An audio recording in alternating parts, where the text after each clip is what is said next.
don't listen to the radio typically when I drive, so I don't be knowing what's in, what's popping, what's out, what's the latest. My freaking windshield wipers, my windshield wipers. It's Thursday, y'all. Headed to work. I'm going out of my way because I want to go to this coffee shop. This is a local spot. I've been going to this ever since it opened, and I like it because it's local. It does have good coffee. I watched him as he like started from the bottom. Now I'm here. He started with this little space that was in the strip mall, and then he moved across the street or catty corner. He moved into a bigger space, and I was just like, that's what's up. I could see your growth. I could see you investing back into your company. Another thing that I like about him is that he's always there. See, people think that when you start a business, and this is not me because I've been to school for business or because I know so much, it's just common sense. People think that when you start a business, you about to be rich. A lot of these local business owners make an average salary. Like, they're not rich. What they're probably bringing in is no different than what I'm bringing in as being a teacher, or far less. You probably took out a loan, more than likely. All the money that you're making is essentially going back to paying the bills for that place and paying back the loans and reinvesting. Sometimes it takes a couple years before you actually start to see a profit on your investment. I'm telling you, a lot of the times there's not a lot of money to spare at all. People think, oh, I'm gonna start a business because I'm gonna be rich. Nah, you start a business because that's what you want to do. Listen, I knew a lady that I used to work with at the Home Depot who worked in the customer service department and owned like this little barbecue spot. You would think that because, oh, they own a business, like they rich. No, they're not. She had to work 2 jobs while her husband was over there running the business. Now, if they was pulling in money like that, do you think she would have been coming to the Home Depot? No, she needed that extra money and she needed them benefits. And they built their own house. And I visited the house when she had finally got it all done. It was the bomb. It looked like a mansion. But you have to understand that this is the South,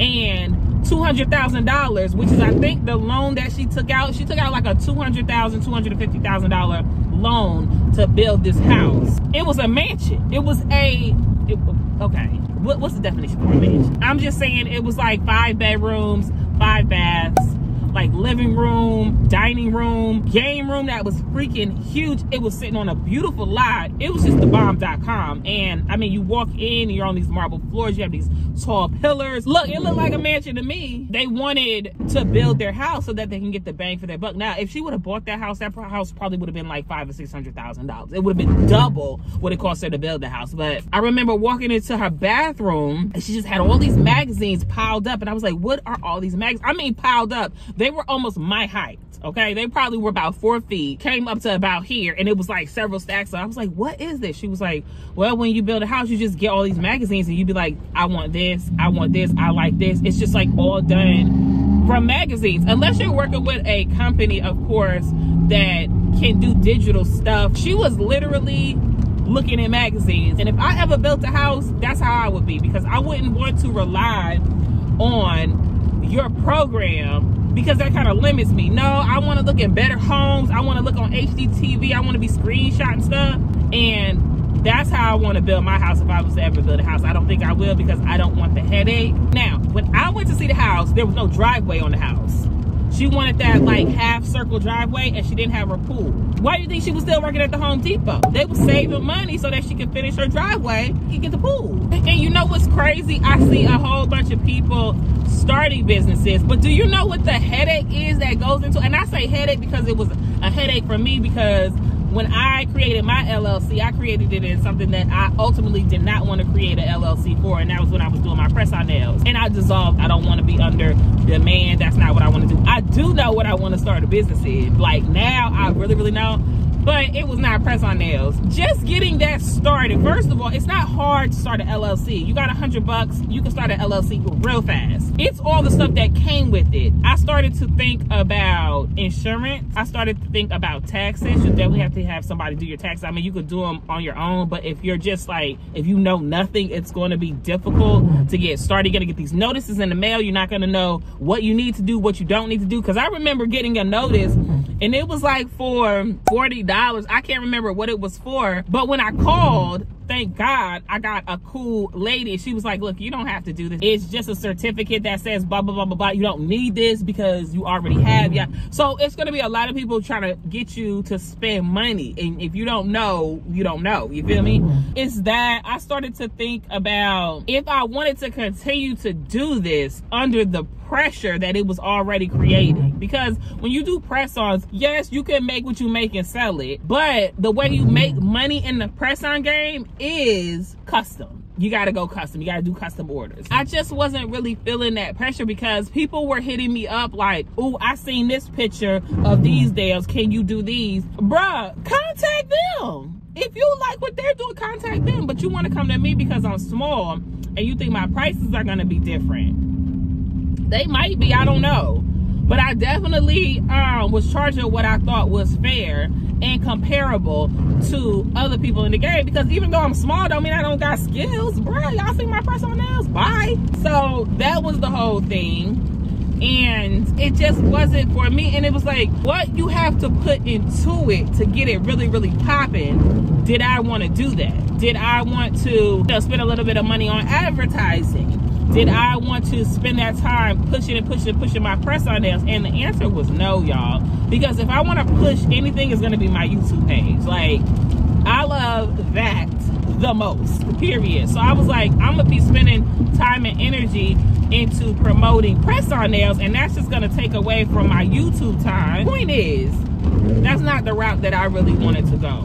Let me just go on another tangent. You know what I don't understand about people and YouTube pages and stuff like that? Whether it's family, whether it's friends, whether it's other YouTubers, it don't even matter who it is. People do not promote your content, and people don't want you to get offended about it, but I do get offended about it because when I look up people's Insta, Twitter, Snap face, and I see them sharing everybody's content under the sun. I don't care if it's a quote that somebody else put on their page. I don't care if it's a funny video. I don't care if it's a TikTok. I don't care if it's a quote or a post from President Biden. It don't matter. They will share everybody else's content but yours. People can share what they want to share on their page, but then don't tell me not to be offended. So I said, how am I going to rectify this situation? Because I've already complained about this once. I even went on my Facebook and made a post calling everybody out. I said, you know what I'm going to do? I'm going to treat people the way I want to be treated. I want people to share my content, so I'm going to share other people's content. And I had stopped for a hot second. Recently, I had stopped because I'm like, why am I sharing other people's content when they don't ever share mine? Why am I sharing strangers' content? I'm talking about like celebrities and stuff. Why am I making them popular? Why am I wasting a post on them when they would not even on me if I was on fire? So I had stopped and I was in my feelings, but I was like, no, that's not the way you do it. The way you do people is you treat people the way you want to be treated. So I was like, you know what? I'm going to start making a conscious and deliberate effort to share people's content. And trust me, I'm not sharing it because I don't want to share it. I do want to share it. Like, I really want it to be a community out here in these streets where we share each other's content. I mean, if I like it and I'm subscribed and I've been subscribed for years, or I'm following you on Instagram and I've been following you and I like your products or whatever you're trying to do, whether it's content or products you're trying to sell or services, why am I not resharing this? If I like it, I want your content or whatever you're selling to grow, to get more popping. So I'm gonna contribute to that. So I want to, but that I'm not gonna share your content if you don't share my content. Nah, that's gonna affect those people because they're not gonna grow the way they want to grow. It's not gonna pop for them because of how they're going about it. I don't believe in doing something and not wanting to grow from it, because I know a lot of people are low-key embarrassed that they have a YouTube page, and I was like that. I remember years ago when I didn't want to tell nobody I had a YouTube page. I was like, I would not even share my content. I wouldn't even tell them. Like, literally, the people on my YouTube and Adrian and maybe like 2 or 3 other people were the only people that knew I had a YouTube page. So I've been there, but that makes no sense to me. That's just a comfort zone thing. A lot of people that I know are not doing YouTube, so when you're doing something that not a lot of people are doing, you kind of feel some type of way about it.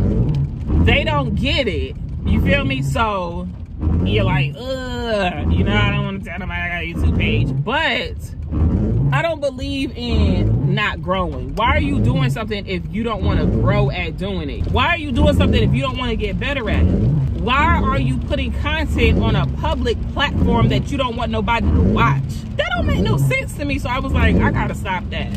Eventually I just got over it, and now I don't care who knows whether or not I have a YouTube page or not. Back to what I was saying, it's just a lot that goes into it.